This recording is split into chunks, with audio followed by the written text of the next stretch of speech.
ثم أوحينا إليك أن اتبع ملة إبراهيم حنيفا وما كان من المشركين۔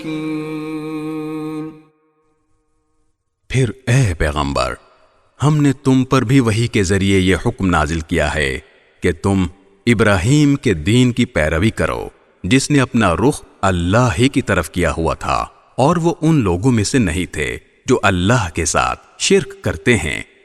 انما جعل السبت على الذين اختلفوا فيه وان ربك ليحكم بينهم يوم القيامة فيما كانوا فيه يختلفون۔